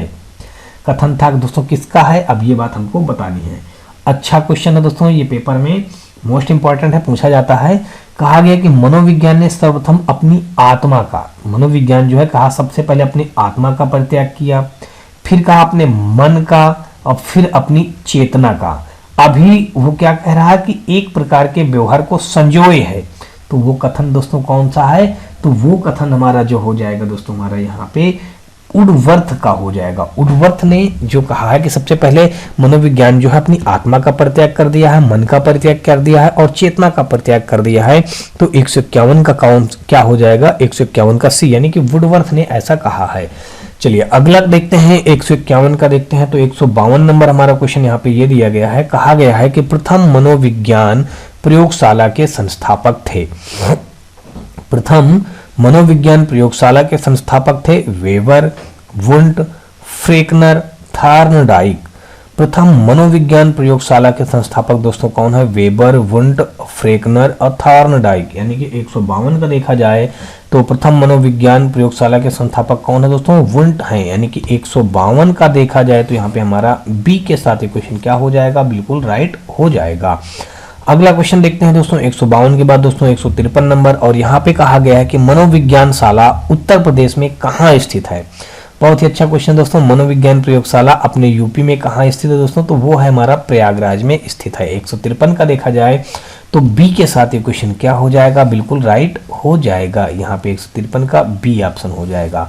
दोस्तों लखनऊ में स्थित नहीं है, ना तो आगरा में है, ना तो वाराणसी में है, तो कहाँ स्थित है? हमारा प्रयागराज में स्थित है। नहीं, प्रयागराज का पहला नाम क्या था दोस्तों? इलाहाबाद। बाद में इसका नाम चेंज करके प्रयागराज कर दिया गया है। 153 का दोस्तों हमारा बी के साथ ये क्वेश्चन क्या हो जाएगा? बिल्कुल राइट हो जाएगा। चलिए अगला दोस्तों देखते हैं। 153 के बाद दोस्तों 154 नंबर क्वेश्चन, और 154 नंबर क्वेश्चन पे हमारा दिया गया है, कहा गया है कि मनोवैज्ञानिक प्रवृत्ति की मुख्य विशेषता है। मनोविज्ञान प्रवृत्ति की मुख्य विशेषता दोस्तों क्या है? बाल मनोविज्ञान पर बल, बालक के व्यक्तित्व का आदर, व्यक्तिगत विभिन्नता व सिद्धांत पर बल, इनमें से सभी। तो दोस्तों आपको बता दूं कि जो मनोवैज्ञानिक प्रवृत्ति की प्रमुख विशेषता जो होती है दोस्तों, वो बाल मनोविज्ञान पर बल भी देना होता है, बालक के व्यक्तित्व का आदर भी करना होता है, व्यक्तिगत विभिन्नता पर सिद्धांत पर बल भी देना होता है। तो कुल मिलाकर देखा जाए तो यहाँ पे हमारा डी ऑप्शन यानी कि 154 का इनमें से सभी यानी कि डी के साथ एक क्वेश्चन क्या हो जाएगा? बिल्कुल राइट हो जाएगा। अगला क्वेश्चन देखेंगे दोस्तों हम लोग 154 के बाद दोस्तों 155 नंबर, और 155 नंबर हमारा क्वेश्चन यहाँ पे दिया गया है। कहा गया है कि शिक्षा मनुष्य में पहले से विराजमान पूर्णता का आविर्भाव है, डॉट के द्वारा कहा जाता है। कहा गया शिक्षा मनुष्य में पहले से विराजमान है, मतलब शिक्षा मनुष्य में पहले से विराजमान पूर्णता का आविर्भाव है, यानी कि शिक्षा मनुष्य में पहले से विराजमान है। ऐसा कथन महात्मा गांधी जी ने कहा था, कि रविन्द्रनाथ टैगोर ने कहा, स्वामी विवेकानंद जी ने कहा था, कि श्री अरबिंदो ने कहा है। तो 155 का अगर हम देखें तो 155 का हमारा स्वामी विवेकानंद जी ने यानी कहा था कि शिक्षा जो है 155 का हमारा सी हो जाएगा। शिक्षा मनुष्य में पहले से ही विराजमान होता है, यानी कि स्वामी विवेकानंद जी ने ऐसा कहा। अगला क्वेश्चन देखते हैं 156 नंबर, और 156 नंबर हमारा क्वेश्चन में दिया गया है। कहा गया है कि शिक्षा मनोविज्ञान के मुख्य तत्व हैं, शिक्षार्थी, सीखने की प्रक्रिया, अध्यापक, इनमें से सभी। शिक्षा मनोविज्ञान के मुख्य तत्व हैं। शिक्षा जो है मनोविज्ञान के मुख्य तत्व कौन है दोस्तों? शिक्षार्थी हैं, सीखने की प्रक्रिया, अध्यापक, इनमें से सभी। तो 156 का देखा जाए दोस्तों तो हमारा शिक्षा मनोविज्ञान के मुख्य तत्व कौन है? शिक्षार्थी भी हैं, सीखने की प्रक्रिया भी है, अध्यापक भी हैं। तो कहीं ना कहीं देखा जाए तो ऑप्शन हमारा यहाँ पे डी इस क्वेश्चन का क्या बन जाएगा? राइट आंसर बन जाएगा। 156 का हमारा यहाँ पे डी के साथ क्वेश्चन क्या बनेगा? बिल्कुल राइट बन जाएगा। यानी कि शिक्षा मनोविज्ञान के मुख्य तत्व कौन से हैं? शिक्षार्थी भी हैं, सीखने की प्रक्रिया भी है और अध्यापक भी हैं। तो इनमें से सभी हमारे इस क्वेश्चन का क्या हो जाएगा? बिल्कुल राइट आंसर बन जाएगा। अगला देखेंगे 156 के बाद दोस्तों 157 नंबर हमारा क्वेश्चन यहाँ पे दिया गया है। कहा गया है कि शिक्षा मनोविज्ञान का अध्ययन अध्यापक को इसलिए करना चाहिए क्योंकि, यहाँ पे लिखा है शिक्षा मनोविज्ञान का अध्ययन अध्यापक को इसलिए करना चाहिए क्योंकि इससे शिक्षक को आत्मसंतुष्टि मिल सके, इससे वह दूसरों को प्रभावित कर सके, इससे वह अपनी परीक्षाओं में प्रथम आ सके, इसकी सहायता से अपने शिक्षण को अधिक प्रभावशाली बना सके। तो 157 का दोस्तों शिक्षा मनोविज्ञान का अध्ययन अध्यापक को इसलिए करना चाहिए कि इसकी सहायता से अपने शिक्षण को अधिक प्रभावशाली बना सके।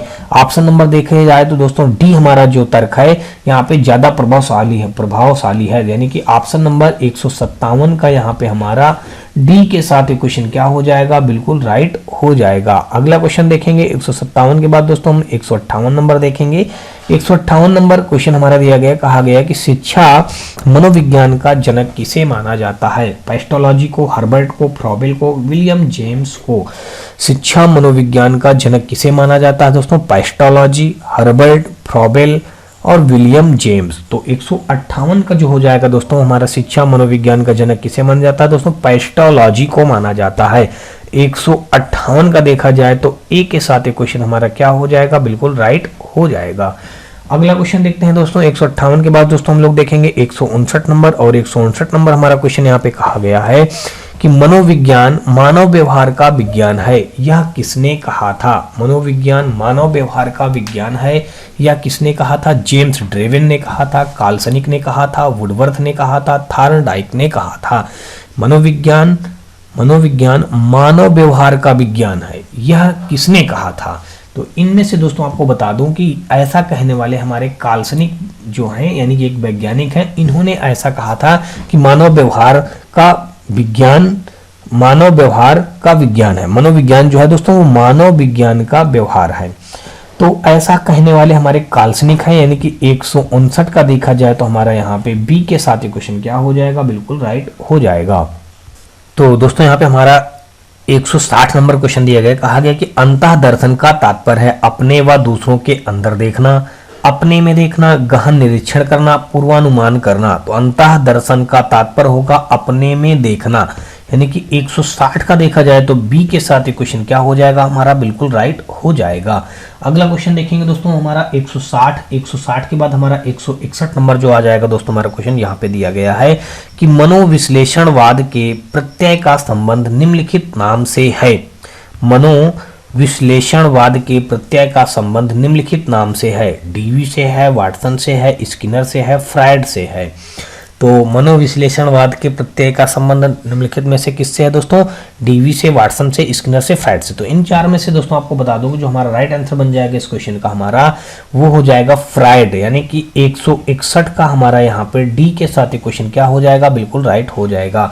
मनोविश्लेषणवाद के प्रत्यय का संबंध दोस्तों किससे है, ऐसा निम्नलिखित नाम से है। किस नाम से है दोस्तों, फ्रायड नाम से है, यानी कि 161 का देखा जाए तो डी के साथ क्वेश्चन क्या हो जाएगा, बिल्कुल राइट हो जाएगा। 162 नंबर क्वेश्चन हम देखेंगे दोस्तों। तो 162 हमारा दिया गया है कि प्रयोगात्मक मनोविज्ञान का जनक कौन है। प्रयोगात्मक मनोविज्ञान का जनक दोस्तों कौन है, वुंट है, वाटसन है, फ्रायड है और हल है।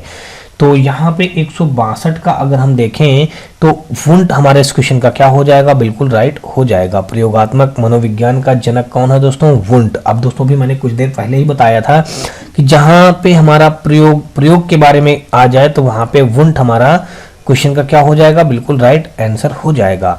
अभी पिछला क्वेश्चन भी ऐसे हम लोग पढ़ चुके हैं इसी सीरीज में। चलिए अगला देखते हैं दोस्तों। 165 के बाद दोस्तों 163 नंबर और 163 नंबर हमारा यहाँ पे क्वेश्चन दिया गया है। यहाँ पे कहा गया कि व्यक्ति के अध्ययन की सर्वाधिक स्पष्ट, सही तथा विश्वसनीय विधि कौन सी है।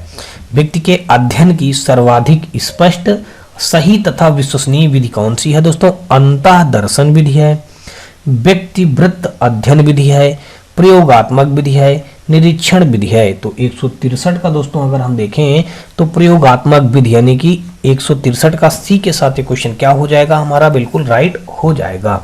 अगला क्वेश्चन देखेंगे दोस्तों। यहाँ पे हम 164 नंबर और 164 नंबर क्वेश्चन पे हमारा कहा गया है कि शिक्षा मनोविज्ञान की कौन सी आनुवंशिक विधि है।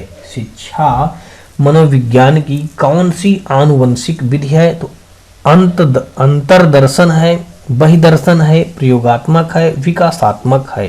तो 164 का अगर हम दोस्तों देखें तो यहाँ पे डी यानी कि विकासात्मक है। शिक्षा मनोविज्ञान की कौन सी विधि जो आनुवंशिक विधि है दोस्तों, विकासात्मक विधि होती है। यानी कि 164 का देखा जाए तो डी के साथ ये क्वेश्चन हमारा क्या हो जाएगा, बिल्कुल राइट हो जाएगा। अगला देखेंगे दोस्तों 164 के बाद दोस्तों हमारा यहाँ पे 165 नंबर हमारा क्वेश्चन दिया गया है। कहा गया है कि मनोविज्ञान की प्रथम प्रयोगशाला को किसने स्थापित किया था। मनोविज्ञान की प्रयोगशाला को सर्वप्रथम किसने स्थापित किया था, डब्ल्यू वुंट ने, सिगमंड फ्रायड ने, पावलाव ने और वाटसन ने। दोस्तों ये चार ऑप्शन दिए गए हैं कि अब फिर देखिए यहाँ पे दोस्तों आपको बता दूं कि यहाँ पे मनोविज्ञान की प्रथम प्रयोगशाला का नाम आ गया। तो अभी मैंने आपको क्या बताया था, अभी जस्ट इसके पीछे ही क्वेश्चन आप पढ़े हैं। तो वुंट प्रयोगशाला का संबंध किससे होता है दोस्तों, ये वुंट से। वुंट आप ध्यान रखिए, प्रयोगशाला और वुंट। तो इस 165 नंबर क्वेश्चन का राइट आंसर क्या बन जाएगा हमारा, ए के साथ ये क्वेश्चन क्या हो जाएगा हमारा, 165 का हमारा ए के साथ ये क्वेश्चन क्या हो जाएगा, बिल्कुल राइट बन जाएगा। अगला देखेंगे 166 नंबर और 166 नंबर क्वेश्चन में किसने कहा था कि शिक्षा वह प्रक्रिया है जो बालक की आंतरिक शक्तियों को बाह्यतम बनाती है। यानी कि शिक्षा वह प्रक्रिया है जो बालक की आंतरिक शक्तियों को बाह्यतम बनाती है। सुकरात ने कहा था, पेस्टोलॉजी ने कहा था, फ्रोबेल ने कहा था या फिर नन ने कहा था। तो 166 का अगर हम देखें तो 166 का हमारा सी के साथ यानी कि फ्रोबेल ने ऐसा कहा था। 166 जो हमारा है वो सी के साथ ये क्वेश्चन क्या हो जाएगा, बिल्कुल राइट हो जाएगा। अगला देखते हैं 167 नंबर। यहाँ पे कहा है कि किसका कथन है शिक्षा दर्शन का गत्यात्मक पहलू है। किसका कथन है कि शिक्षा दर्शन का गत्यात्मक पहलू है? हर्बर्ट का है, डीवी का है, एडम्स का है, प्लेटो का है?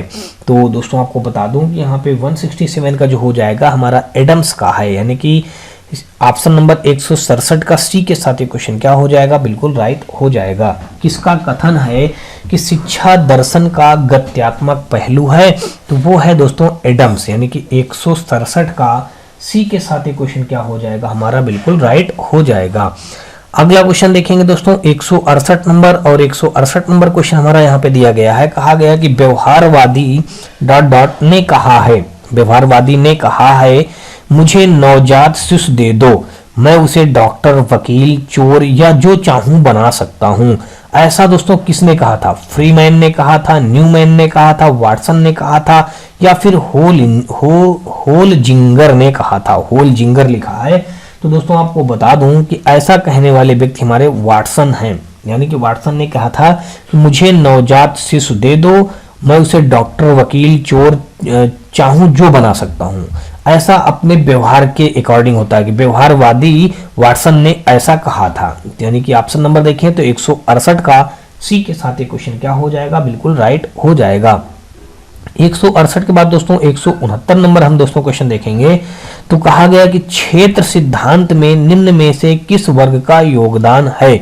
क्षेत्र सिद्धांत में कहा निम्न में से किस वर्ग का योगदान है? व्यवहारवादियों का है, संरचनाविदों का है, मनोविश्लेषकों का है, गेस्टाल्टवादियों का है? तो 169 यानी देखें तो गेस्टाल्टवादियों का है। ऑप्शन नंबर हमारा यहाँ पे दोस्तों हमारा राइट हो जाएगा। 169 का डी के साथ क्वेश्चन क्या बन जाएगा? बिल्कुल राइट बन जाएगा। क्षेत्र सिद्धांत में निम्न में से किस वर्ग का योगदान है दोस्तों? गेस्टाल्टवादियों का है। 169 का हमारा कौन सा राइट होगा? डी के साथ क्वेश्चन क्या हो जाएगा? बिल्कुल राइट हो जाएगा। अगला क्वेश्चन देखेंगे, विकासात्मक मनोविज्ञान में जीवन का अध्ययन किया जाता है। विकासात्मक मनोविज्ञान में जीवन का अध्ययन किया जाता है गर्भकाल में, जीवन पर्यंत में, जन्म से किशोरावस्था में। तो दोस्तों आपको बता दूं कि यहाँ पे जो कहा गया कि विकासात्मक मनोविज्ञान में जीवन का अध्ययन किया जाता है दोस्तों, तो वो गर्भकाल में, जीवन पर्यंत में, या जन्म से, या फिर दोस्तों किशोरावस्था से। तो दोस्तों 170 का अगर देखा जाए तो हमारा यहाँ पे बी हमारा ऑप्शन हो जाएगा, जन्म से। इस क्वेश्चन का क्या हो जाएगा? बिल्कुल राइट आंसर बन जाएगा। 170 का दोस्तों हमारा क्या बनेगा दोस्तों? यहाँ पे 170 का बी, यानी कि विकासात्मक मनोविज्ञान में जीवन का अध्ययन किया जाता है दोस्तों, जन्म से अध्ययन किया जाता है। तो यहाँ पे हमारा बी ऑप्शन इस क्वेश्चन का क्या हो जाएगा? राइट आंसर बन जाएगा। यानी कि चलिए इसको अगर लिखना चाहें तो आप लिख भी सकते हैं। 170 का हमारा यहाँ पे बी के साथ क्वेश्चन क्या हो जाएगा? बिल्कुल राइट हो जाएगा। अगला देखेंगे 170 के बाद दोस्तों 171 नंबर, और 171 नंबर क्वेश्चन पे दिया गया है, कहा गया कि शिक्षा मनुष्य की अंतर्निहित पूर्णता की अभिव्यक्ति है। यह परिभाषा किसने दी थी? महात्मा गांधी ने दिया था, पंडित मदन मोहन मालवीय ने दिया था, स्वामी विवेकानंद जी ने दिया था, या श्री अरविंद ने दिया था? तो दोस्तों आपको बता दूं कि ऐसी हमारी परिभाषा स्वामी विवेकानंद जी ने दिया था। 171 का देखा जाए तो सी के साथ क्वेश्चन क्या हो जाएगा? बिल्कुल राइट हो जाएगा। शिक्षा मनुष्य की अंतर्निहित पूर्णता की अभिव्यक्ति है, यह परिभाषा हमको किसने दिया था? स्वामी विवेकानंद ने दिया था। 171 का हमारा सी के साथ क्वेश्चन क्या हो जाएगा? बिल्कुल राइट हो जाएगा। अगला देखेंगे 172 नंबर क्वेश्चन। यहाँ पे कहा है कि विवेकानंद के अनुसार शिक्षा एक प्रक्रिया है, बालक के समाजीकरण की, सभी शक्तियों के सामंजस्यपूर्ण विकास की, बालक में सर्वोत्तम को बाहर लाने की, बालक में विद्यमान पूर्णता की अभिव्यक्ति की। तो विवेकानंद के अनुसार शिक्षा एक प्रक्रिया है दोस्तों। किस चीज की प्रक्रिया है? वो प्रक्रिया है दोस्तों हमारा बालक में विद्यमान पूर्णता की अभिव्यक्ति की। यानी कि ऑप्शन नंबर देखें तो 172 का हमारा यहाँ डी के साथ क्वेश्चन क्या हो जाएगा? बिल्कुल राइट हो जाएगा। चलिए अगला क्वेश्चन देखते हैं। 172 के बाद दोस्तों हमारा 173 नंबर, और 173 नंबर क्वेश्चन पे दिया गया है, कहा गया है कि शिक्षा मनोविज्ञान की विषय वस्तु निम्न में से किन मुख्य कारकों के ओतप्रोत घूमती है? शिक्षा मनोविज्ञान की विषय वस्तु निम्न में से किन मुख्य कारकों के ओतप्रोत घूमती है? शिक्षार्थी एवं अधिगम अनुभव, शिक्षक एवं अधिगम प्रक्रिया, अधिगम परिस्थितियां, सभी विकल्प सही हैं। तो 173 का देखा जाए दोस्तों तो सभी विकल्प सही हैं, यानी कि ऑप्शन नंबर हमारा यहाँ पे डी के साथ ये क्वेश्चन क्या हो जाएगा, बिल्कुल राइट हो जाएगा। शिक्षा मनोविज्ञान की विषय वस्तु निम्न में से किन मुख्य कारकों के ओतप्रोत घूमती हैं, तो सभी विकल्प सही हैं, यानी कि ऑप्शन नंबर डी के साथ ये क्वेश्चन क्या हो जाएगा, शिक्षार्थी एवं अधिगम के अनुभव पे, शिक्षक एवं अधिगम प्रक्रिया पे, अधिगम परिस्थितियों पे। अगला क्वेश्चन देखते हैं दोस्तों, यहाँ पे 174 नंबर और 174 नंबर क्वेश्चन हमारा दिया गया है कि नकारात्मक शिक्षा का प्रत्यय किसने दिया, सात्रे ने दिया, डीवी ने दिया, रूसो ने दिया, पेस्टोलॉजी ने दिया। 174 का अगर हम देखें तो सी, यानी कि 174 का हमारा जो राइट हो जाएगा, रूसो ने ऐसा दिया। नकारात्मक शिक्षा का प्रत्यय किसने दिया, रूसो ने दिया। ऑप्शन नंबर हमारा 174 का डी के साथ क्या हो जाएगा, क्वेश्चन राइट हो जाएगा। अगला क्वेश्चन देखेंगे 175 और 175 में कहा गया कि निषेधात्मक शिक्षा पर किसने बल दिया था, प्लेटो ने, डीवी ने, रूसो ने, कमोनिया ने। अब दोस्तों 175 का जो हमारा राइट आंसर बन जाएगा, यानी कि निषेधात्मक शिक्षा पर किसने बल दिया था, तो वो है रूसो ने ही इस निषेधात्मक शिक्षा पर भी बल दिया था। ऑप्शन नंबर हमारा 175 का सी के साथ ये क्वेश्चन क्या हो जाएगा, बिल्कुल राइट हो जाएगा। अगला देखते हैं 175 के बाद दोस्तों 176 नंबर। 176 नंबर के क्वेश्चन पे हमारा कहा गया कि रूसो द्वारा प्रतिपादित शिक्षा पद्धति थी, रूसो द्वारा प्रतिपादित शिक्षा पद्धति थी रटकर सीखना, पुस्तकी ज्ञान देना, क्रिया द्वारा सीखना, इनमें से कोई नहीं। तो 176 का अगर देखें क्रिया द्वारा सीखना, इस क्वेश्चन का क्या हो जाएगा, बिल्कुल राइट हो जाएगा। तो यहाँ पे रूसो द्वारा प्रतिपादित शिक्षा पद्धति कौन सी दोस्तों, क्रिया द्वारा सीखना। 176 का सी के साथ क्वेश्चन राइट होगा। और आगे देखेंगे 176 के बाद दोस्तों 177 नंबर। तो यहाँ पे हमारा 177 नंबर क्वेश्चन पे हमारा दिया गया, कहा गया कि प्रयोजनवाद के जन्मदाता कौन थे, प्लेटो, जॉन डीवी, रूसो और रसल। 177 का हमारा जो हो जाएगा जॉन डीवी, हमारे इस क्वेश्चन का क्या हो जाएगा, बिल्कुल राइट हो जाएगा। प्रयोजनवाद के जन्मदाता दोस्तों कौन है, जॉन डीवी है, यानी कि 177 का देखा जाए तो बी के साथ ये क्वेश्चन क्या हो जाएगा, बिल्कुल राइट हो जाएगा। अगला क्वेश्चन 178 नंबर, यहाँ पे कहा गया कि प्रयोजनवाद के अनुसार अनुशासन होना चाहिए, दर्शनात्मक होना चाहिए, प्रभावात्मक होना चाहिए, निरहस्तक्षेप होना चाहिए, स्व अनुशासन होना चाहिए।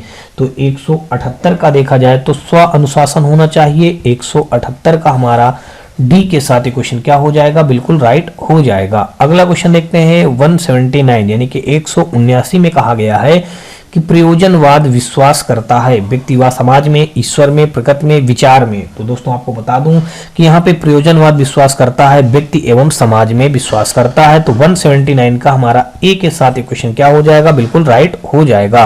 अगला देखेंगे 180 में हमारा दोस्तों दिया गया, कहा गया कि सुकरात की विचारधारा थी, प्रगतिवादी थी, आदर्शवादी थी, प्रयोगवादी थी, यथार्थवादी थी। तो 180 जो हमारा बन जाएगा यहाँ पे दोस्तों देखते हैं तो 180 का हमारा बी, यानी कि आदर्शवादी थी, यानी कि ऑप्शन नंबर देखें तो 180 का हमारा बी के साथ ये क्वेश्चन क्या हो जाएगा, बिल्कुल राइट हो जाएगा। और अगला क्वेश्चन देखते हैं, और अगला क्वेश्चन हमारा, तो दोस्तों यहाँ पे हमारा 181 नंबर क्वेश्चन पे दिया गया है, कहा गया है कि निम्नलिखित में से कौन प्रकृतिवादी था, सुकरात था, हर्बर्ट था, हर्बार्ट लिखा है, और हर्बर्ट स्पेंसर, उपयुक्त सभी। तो दोस्तों आपको बता दूं कि यहाँ पे कौन था हमारा प्रकृतिवादी वैज्ञानिक, कौन था दोस्तों, तो वो था हमारा हर्बर्ट स्पेंसर, यानी कि ऑप्शन नंबर देखा जाए तो 181 का सी के साथ ये क्वेश्चन क्या हो जाएगा, बिल्कुल राइट हो जाएगा। अगला क्वेश्चन देखेंगे दोस्तों 182 नंबर, और 182 नंबर क्वेश्चन में दिया गया, कहा गया कि एक आधुनिक भारतीय शिक्षा शास्त्री जो अत्यंत प्रकृतिवादी थे हैं वो कौन है, स्वामी विवेकानंद, रविन्द्रनाथ टैगोर, श्री अरविंद, जे कृष्णमूर्ति। एक आधुनिक भारतीय शिक्षा शास्त्री जो अत्यंत प्रकृतिवादी थे दोस्तों वो है हमारे रविन्द्रनाथ टैगोर, यानी कि 182 का देखा जाए तो हमारा बी के साथ क्वेश्चन क्या हो जाएगा, बिल्कुल राइट हो जाएगा। अगला क्वेश्चन देखेंगे दोस्तों 183 नंबर, और 183 नंबर क्वेश्चन में कहा गया है कि आदर्शवादी शिक्षा का मुख्य उद्देश्य, बहुत अच्छा क्वेश्चन है दोस्तों, यहाँ पे कहा गया है कि आदर्शवादी शिक्षा का मुख्य उद्देश्य क्या है, आत्मानुभूति, शारीरिक विकास, अंतर्दृष्टि या व्यवहारिक होना। तो दोस्तों आपको बता दूं कि 183 का जो हो जाएगा आदर्शवादी शिक्षा का मुख्य उद्देश्य आत्मानुभूति, यानी कि आदर्श आ से स्टार्ट है दोस्तों, तो आ से इसको भी आप समझ लीजिएगा बड़ा आ से, यानी कि आदर्शवादी आत्मानुभूति, यानी कि ऑप्शन नंबर 183 का ए के साथ एक क्वेश्चन क्या हो जाएगा, बिल्कुल राइट हो जाएगा।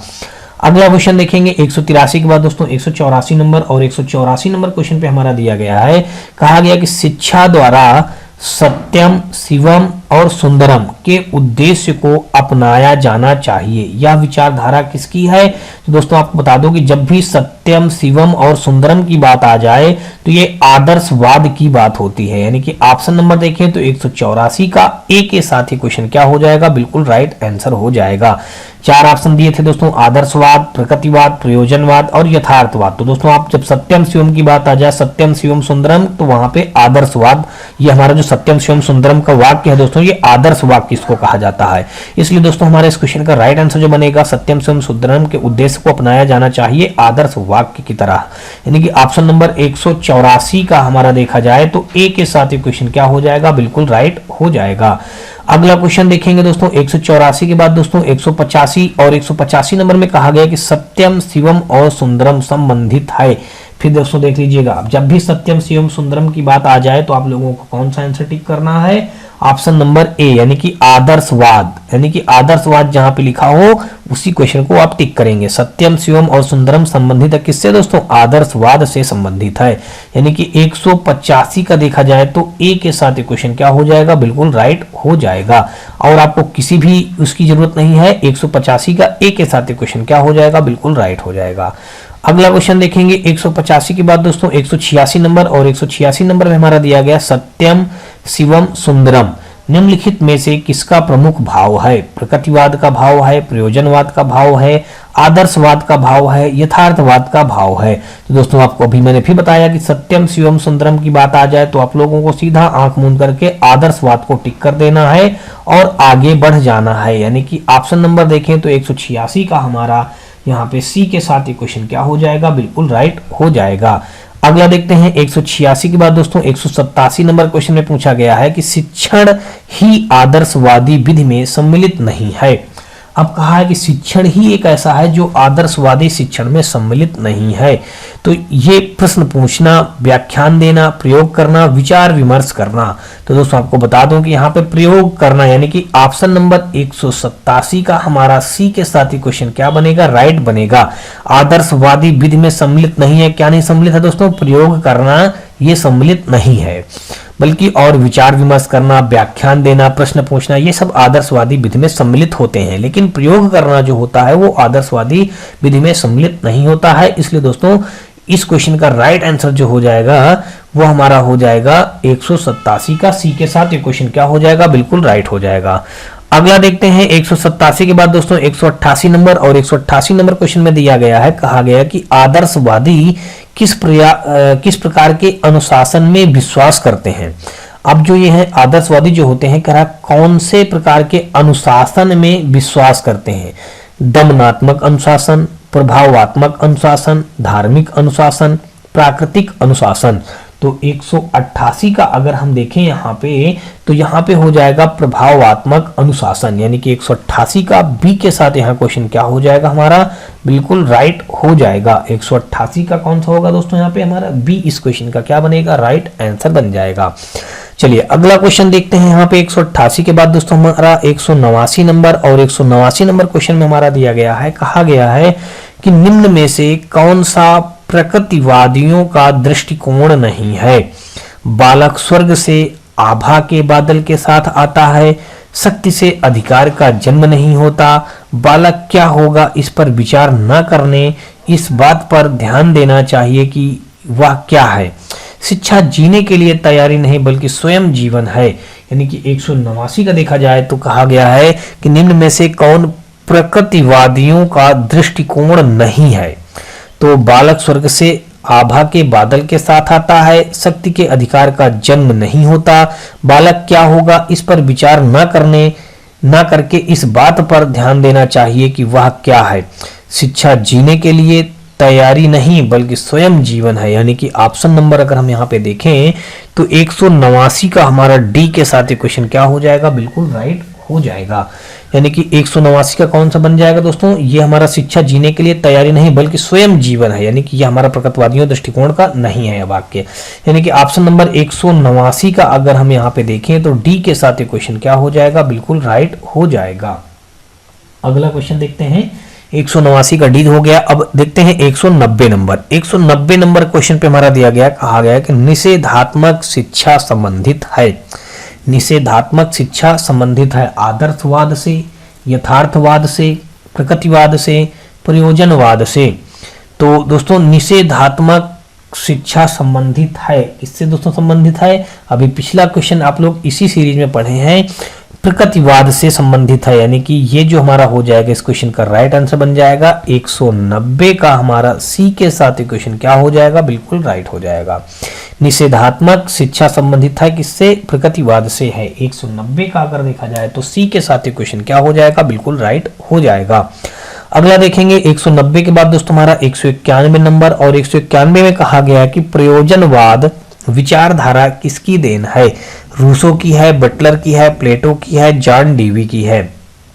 तो प्रयोजनवाद विचारधारा किसकी देन है दोस्तों? तो वो हमारी विचारधारा देन है दोस्तों हमारा जॉन डीवी की देन है। प्रयोजनवाद दोस्तों विचारधारा किसकी देन है? डीवी की, जॉन डीवी की, यानी कि 191 का देखा जाए तो डी के साथ इक्वेशन क्या हो जाएगा? बिल्कुल राइट हो जाएगा। अगला देखेंगे 192 नंबर, और 192 नंबर क्वेश्चन में कहा गया कि प्रयोजनवाद का जन्म स्थान है ब्रिटेन, भारत, यूरोप, अमेरिका। तो 192 का देखा जाए तो डी हमारा अमेरिका हो जाएगा इस क्वेश्चन का बिल्कुल राइट आंसर। प्रयोजनवाद का जो जन्म स्थली है दोस्तों वो है हमारा अमेरिका, यानी कि प्रयोजनवाद का जन्म कहाँ हुआ था दोस्तों? अमेरिका में हुआ था, यानी कि ऑप्शन नंबर 192 का डी के साथ ये क्वेश्चन क्या होगा? बिल्कुल राइट हो जाएगा। अगला क्वेश्चन यहाँ पे दिया गया है 192 के बाद दोस्तों अगर हम देखें 193 नंबर, तो 193 नंबर हमारा यहाँ पे जो दिया गया है, यहाँ पे कहा गया कि प्रयोजनवाद का प्रयोग सर्वप्रथम किसने किया था? प्रयोजनवाद का प्रयोग सर्वप्रथम किसने किया था? चार्ल्स सैंडर्स पियर्स ने किया था, विलियम जेम्स ने किया था, जॉन डीवी ने किया था, किल्पैट्रिक ने किया था। तो प्रयोजनवाद का प्रयोग सर्वप्रथम किसने किया था दोस्तों? तो चार्ल्स सैंडर्स पियर्स ने किया था। 193 का अगर हम देखें तो ए के साथ ही इक्वेशन क्या हो जाएगा? बिल्कुल राइट हो जाएगा।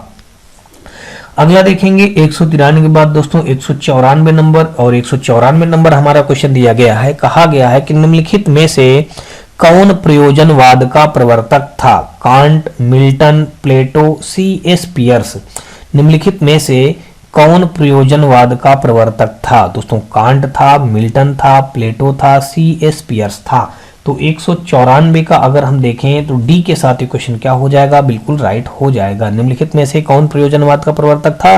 तो वो है C.S. पियर्स जो हैं प्रयोजनवाद के प्रवर्तक थे, यानी कि ऑप्शन नंबर 194 का हमारा डी के साथ यहाँ पे क्वेश्चन क्या हो जाएगा? बिल्कुल राइट हो जाएगा।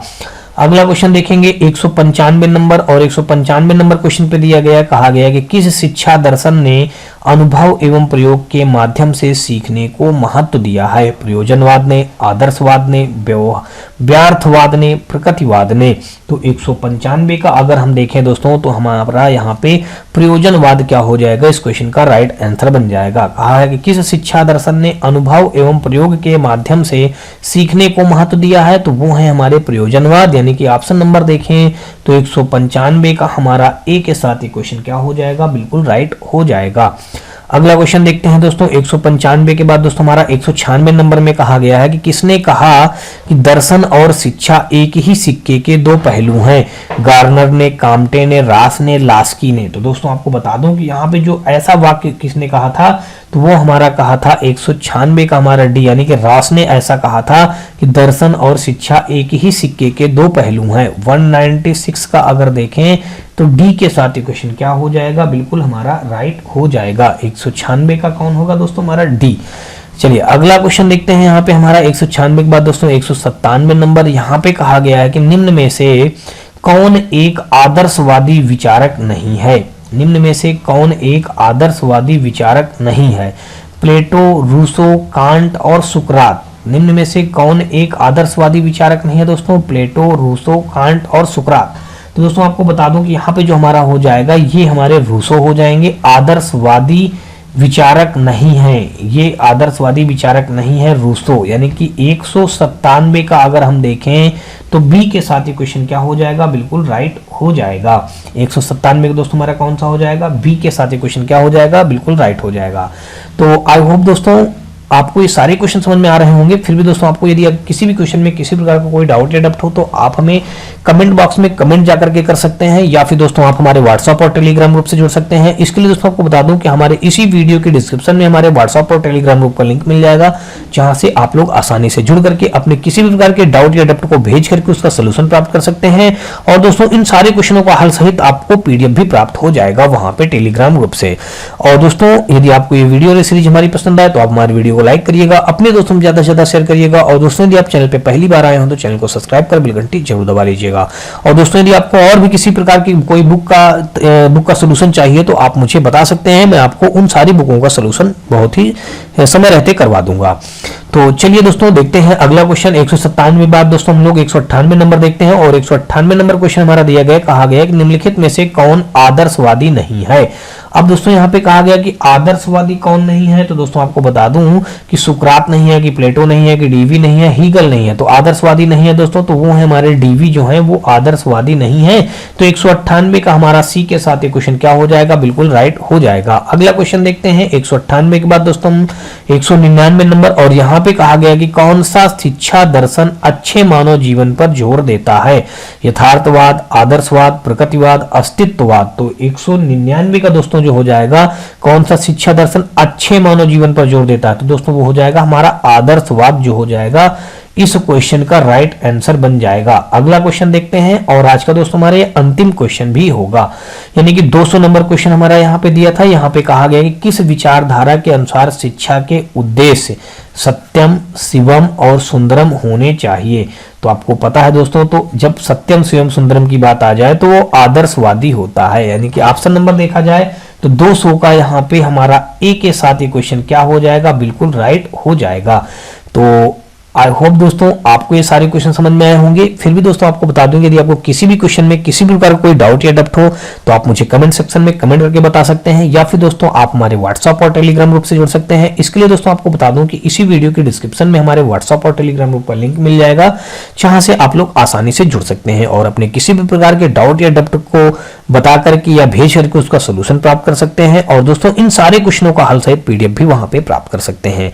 तो उम्मीद करता हूं दोस्तों आपको ये सीरीज बहुत ही अच्छी लगी होगी। अगर दोस्तों आपको ये वीडियो अच्छी लगी हो या हमारी सीरीज पसंद आ रही हो तो आप हमारी वीडियो को लाइक करिएगा, अपने दोस्तों में ज्यादा से ज्यादा शेयर करिएगा। और दोस्तों यदि आप चैनल पे पहली बार आए हो तो चैनल को सब्सक्राइब कर बेल घंटी जरूर दबा लीजिएगा, क्योंकि दोस्तों आपको बता दूं कि आने वाले एग्जाम यूपी सीटेट के एग्जामों के लिए ये जो हमारी सीरीज चल रही है ये बेहद ही इंपॉर्टेंट होगी, क्योंकि दोस्तों यहाँ पे जितने भी क्वेश्चन सॉल्व करवाए जा रहे हैं ये सारे प्रीवियस ईयर में क्वेश्चन पूछे जा चुके हैं, उन्हीं सारे क्वेश्चनों को यहाँ पे सॉल्व करवाया जा रहा है। तो चलिए दोस्तों नेक्स्ट वीडियो मिलते हैं, तब तक के लिए जय हिंद।